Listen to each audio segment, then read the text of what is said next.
Hey guys, and welcome to another video on the Airbus A320 Neo in Microsoft Flight Simulator 2020. A little bit of a groundbreaking video, hopefully this one. If you have ever been in this wonderful aircraft and found that the autopilot is not following the route, or even worse, it just starts doing 360-degree circles over a particular waypoint, well, hopefully this video is going to help you solve that issue. I've come to find, with a little bit of investigation, that it is half bug, half user error, and we'll get into that in a little bit. Let me just jump into the cockpit here. So we're currently on the runway at Liverpool, an airport in the north of England, runway 09, and we're already set to fly and get straight off the ground. But I want to quickly show you the flight plan that we've got programmed in today. So hopefully after this you'll never have the issue again whereby your autopilot is no longer following the route or just spinning you around in circles. So if I just nip to the flight plan screen, let me just alter this to nav mode so you can see. So the idea is we're going to depart runway 09 here at Liverpool. We're then going to fly to a waypoint called Pole Hill, for those of you familiar with that one, as you can see just here. And we're then going to basically turn the aircraft around and fly back into Liverpool to land at runway 9. Now all this is being done with the use of SIDS and stars. So it's a standard instrument departure out of Liverpool, and it's a star back into Liverpool. So if we just flick through this, watch the navigation display, you'll see we should take a left turn after we depart, up to Pole Hill, and then back again to make the start approach to runway 9 back at Liverpool. Alright, so all that sounds pretty straightforward, doesn't it? But before we get going, I want to draw your attention to something. Can we see in the flight plan where it says USR, and a little bit further there USR, and I think there's a couple more. If I just scroll down, USR. Okay, well, this is something that caught my attention when I first got Flight Sim 2020, because it wasn't something I had ever seen before in the real aircraft. However, something you do get sometimes in the real aircraft, and those of you that are coming from perhaps more study level aircraft like the Aerosoft or the FS Labs Airbuses, you will sometimes see as part of your flight route, your flight plan, you'll sometimes see something called the flight plan discontinuity, which is essentially a gap in your flight plan, either because there's a waypoint missing or there's a link missing between. Usually you'll get them between coming off the airways and entering a SID or entering a star, and the idea behind that is the pilot needs to clear those out of the way and get rid of those gaps, if you like. So I got thinking, well, I wonder if this is Microsoft's version. The USR must be short for user, right? So some sort of action is needed by the pilot if the user. So I got wondering, is it these little waypoints here? Well, they're not really waypoints, they're just effectively gaps in your flight plan which are causing these autopilot issues. And it turns out, yes, they are, and we're going to demonstrate that in this short flight, and we're going to show you how to get around them. So as I say, in the real Airbus it wouldn't say user, it would say flight plan discontinuity, and what you would do is you would actually delete it so that the autopilot could follow the flight route. And what we do is we press the clear button and then we go and click on the waypoint USR. It would disappear, but you can't do that, so we need to do something else. But first of all, let's get off the ground and show you exactly what I mean. So I've prepped the aircraft for departure. Not going to be too advanced with the way this works. I just want to get off the ground and show you exactly what the issue is. So let's pop the throttles forward and get in the air. I am also going to turn the autopilot on almost as soon as we get airborne, because I want the autopilot to try and follow the route that we've got pre-programmed in. So parking brakes off. Let's get going. So as I say, I'll get airborne and I'm going to hit the autopilot straight away. So toga thrust. We're not treating this as a serious flight. This is purely a simulator demonstration. 100 knots.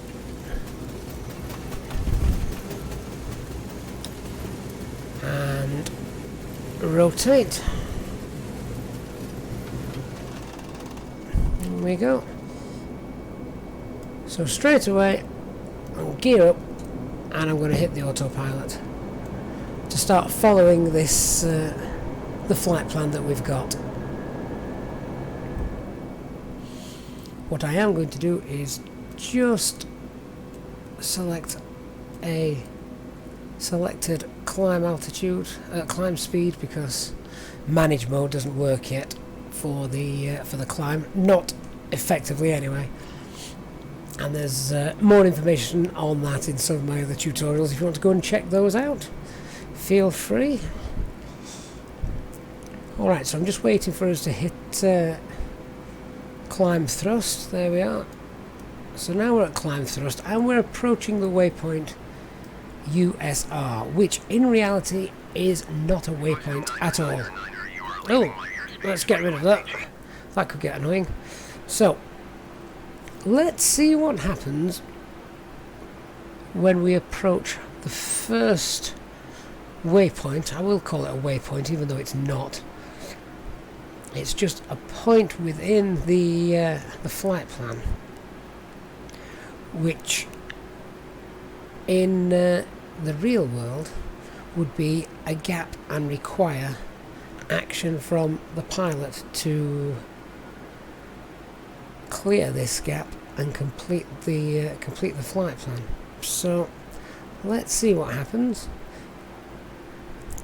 Climbing nicely.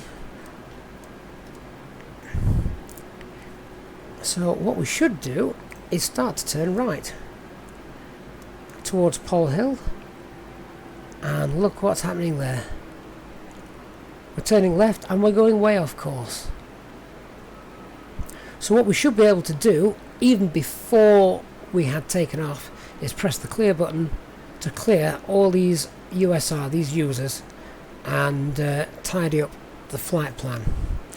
So instead what we're going to do is we're now going to go direct up to Pole Hill. So let's go direct Pole Hill, and we can see the little yellow line there because it's behind us, because we're turning left, we're turning away from where we should be, but we need to go back towards Pole Hill. Also notice once I've done that, that suddenly all the information here disappears. Now that will come back when we get to the next waypoint. So what would have happened if I'd have left that is the aircraft would have just continued to go around in circles, and it would have not followed anywhere near the flight plan that we got set for it. So now it's turning back towards Pole Hill, and as you can see we still have another couple of these user points in our flight plan. And just to show you that you can't clear them, you press the clear button and then click on there. Oh, that's strange. That one has actually given me the option to clear it. There's another one, isn't there? I tried this earlier and it didn't let me do that, so can I do the same here? No, I can't do that one, because that one is part of the STAR, the standard arrival procedure.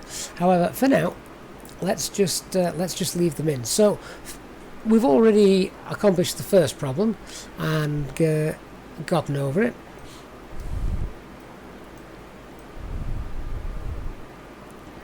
So to do it, all we did was we pressed direct and we selected POL, Pole Hill.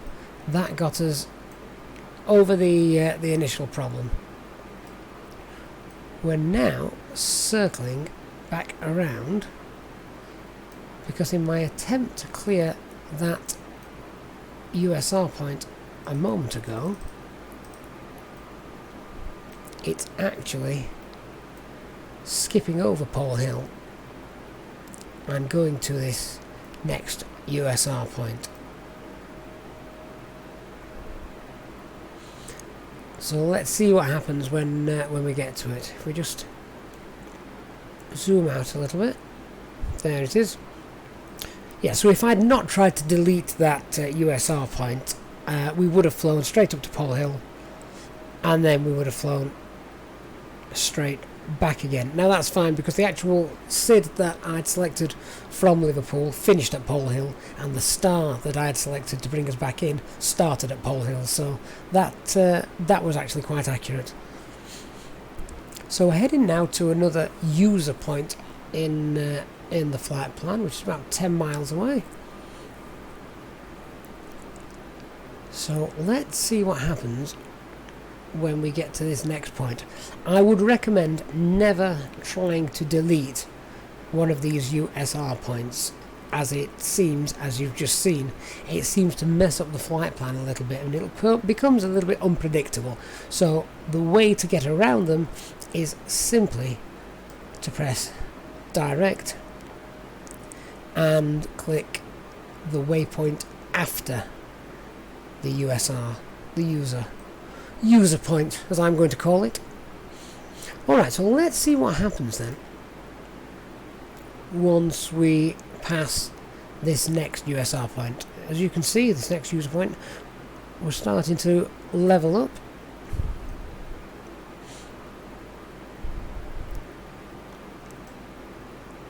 And we're back on course.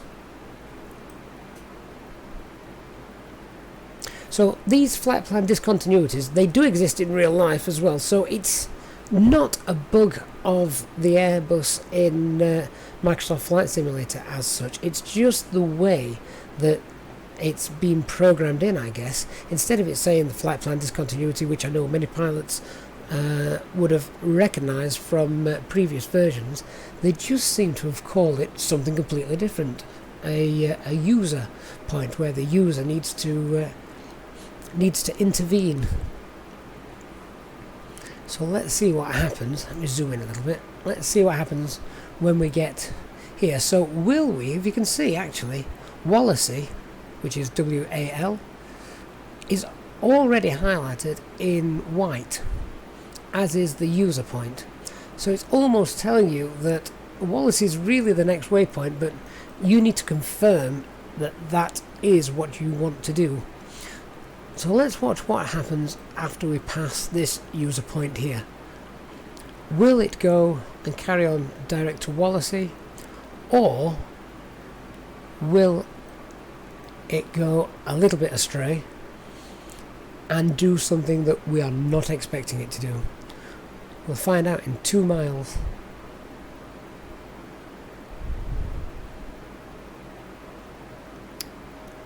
Okay, so did you see what happened there?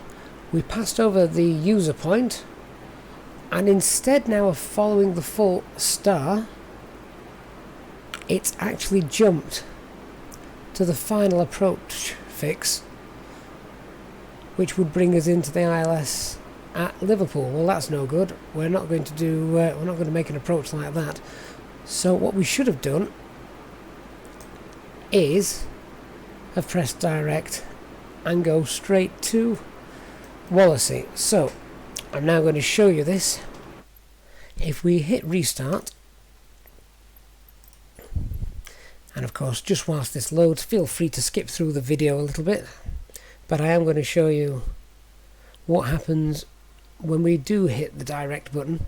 You'll find that your autopilot flies exactly as it should, exactly as you would expect it to, and it's going to follow your flight plan. No more spinning around endlessly 360-degree loops and jumping waypoints, not understanding why.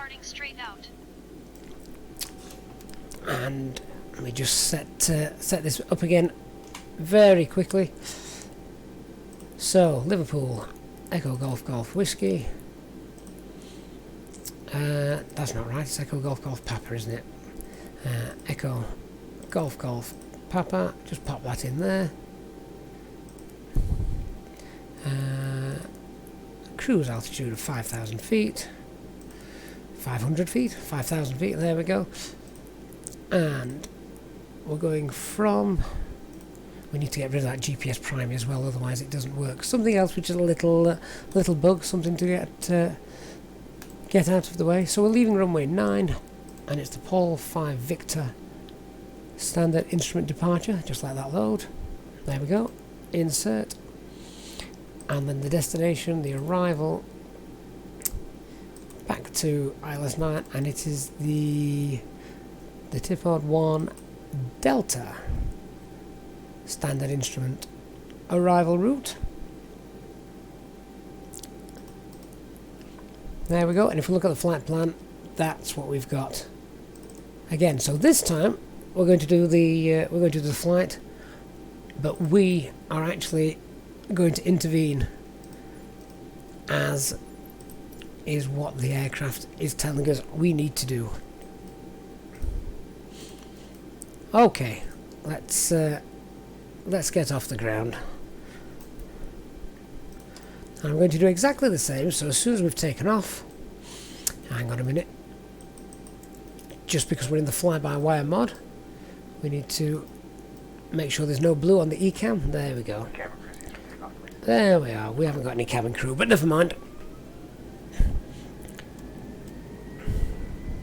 So we're going to do the exact same, but this time the autopilot is going to behave itself, because we're going to tell it the information that it needs.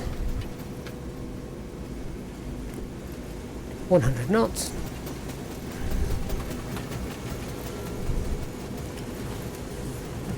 And it was a very iffy departure, wasn't it?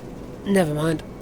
As I say, this is purely about fixing a problem rather than it is a serious attempt at taking off and flying. So, gear up. Autopilot engaged. And we make this left turn.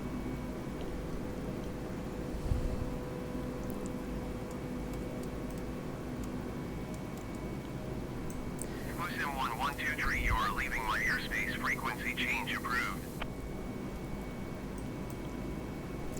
And climb thrust. And retract the flaps.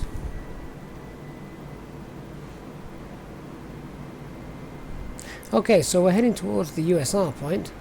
We know from the last flight, if we leave it there, all we're going to do is end up going off course and circling over this little user point here. So, instead of trying to delete it, go away, we're going to now click direct to Pole Hill and insert that. And there we go. We're off to Pole Hill.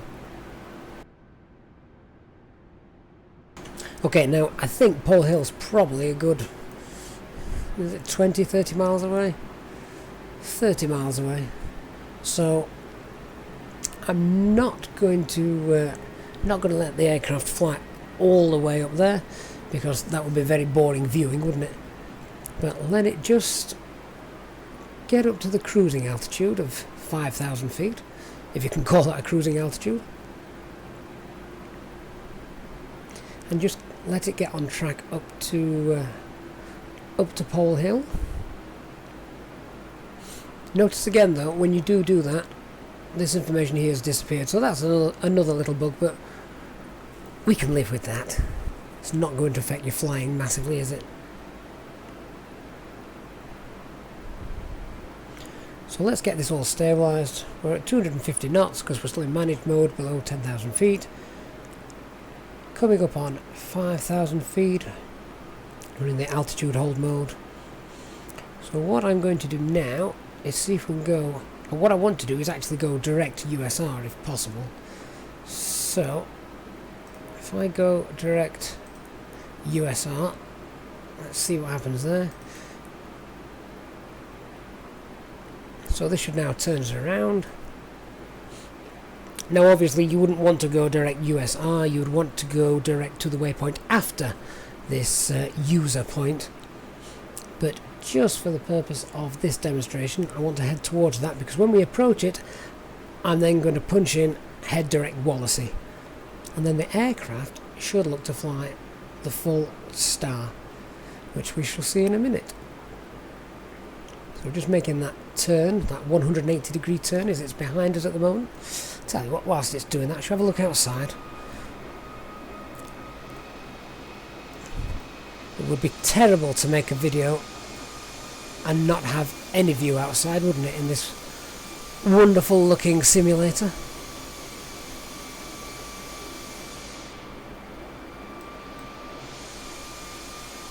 Could have chosen a better time of day to do this flight, really, couldn't I? Don't even know what time it is. Middle of the afternoon. That's probably about right for autumn time in the north of England. Surprised it's not raining. Okay, so we're approaching the user point. See, once again, Wallasey, WAL, is lit up in white. So it's telling you that is the next waypoint that you're heading towards. But you do need to intervene before we pass it in 13 miles. So realistically, we could probably do that now. We'll let it get a little closer. We'll take another minute or two to have a look outside. One other thing I will mention, if you're still having problems getting the autopilot to fly the route, remember you must be in manage mode. Don't be in heading mode. If you're in heading mode, it won't work. If you pull that, see how all the green lines go dashed? It also says heading up here on the FMA. So pop that back in there. And now we're heading to the USR user point.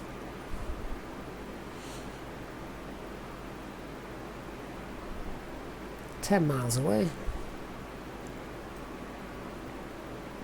So I hope you found this video useful, and never again should you have the issue of your A320 autopilot not following the flight plan that you've got. You will usually get these user points either straight after departure, as you've seen here, or as you are approaching and leaving the airways to join a star. And this happens in real life. I believe Belfast Airport has a sort of an unusable star, really, so there's a gap there in the real aircraft when you fly that route, and you've got to get rid of that. So 6 miles away, or 7 miles away, let's go for it. So we're going to go direct to Wallasey.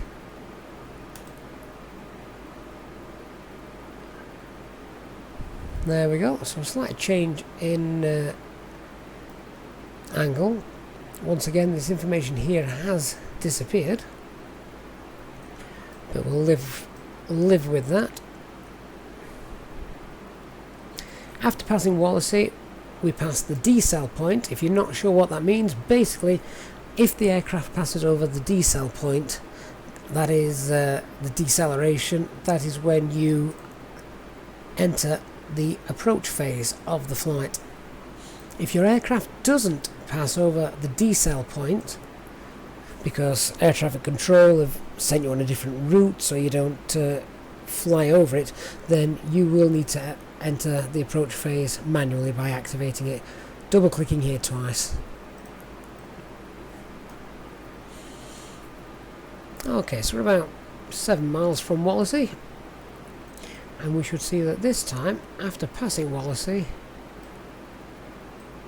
we'll then hopefully follow the route all the way around as is programmed in. That's the route that's programmed in. moment of truth in a minute or two.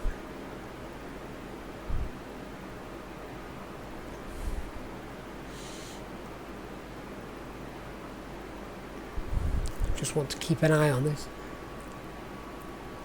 I know it's very boring just looking at the navigation display rather than the scenic images outside, but the whole point of this video is to make sure that you will be able to look at those lovely images outside. You won't be worrying about what the autopilot's doing, whether it's behaving or not.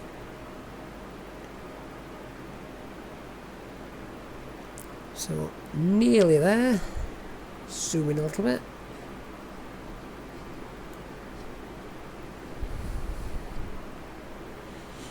Usually as well, of course, in the real aircraft, the decel point isn't offset, it's actually part of the route, but that's close enough to trigger the and arm the approach phase of the flight.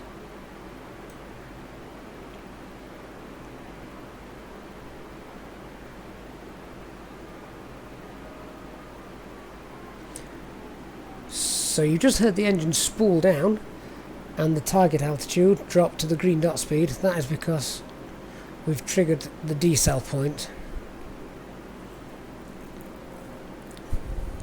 So that's fine. Notice there's another user point just here.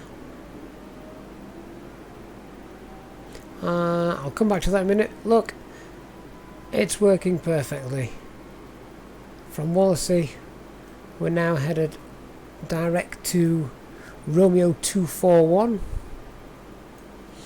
and we're going to follow the route all the way around, and we'll be able to make the landing as we'd expect at Liverpool. Now we'll just very quickly go back to this. Notice there's another user point just here.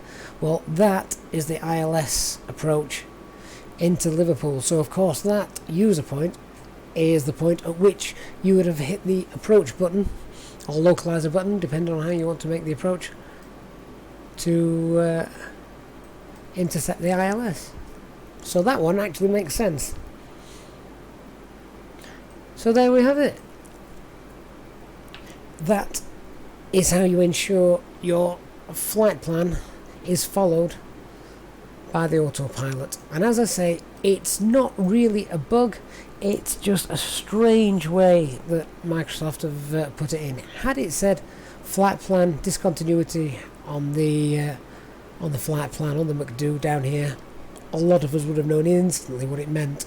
And if they'd allow us to clear it, to tidy up the flight plan, there wouldn't have been any issues. But for those of you that have never come across this this sort of gap in the flight plan before, that's what it is, that's what it's there for, that's how to get around it. So I'm going to leave this video now, and hope you have found that useful. Please, if you did, subscribe to the channel. If you have any questions, leave them in the comments, and I'll come back and do my best to answer them. As I say, please subscribe to the channel, where there's many more tutorials on the A320, and there's also live streams as well throughout the week of EasyJet flights with live ATC from VATSIM. Thank you for watching, and I'll see you all again soon. Bye bye.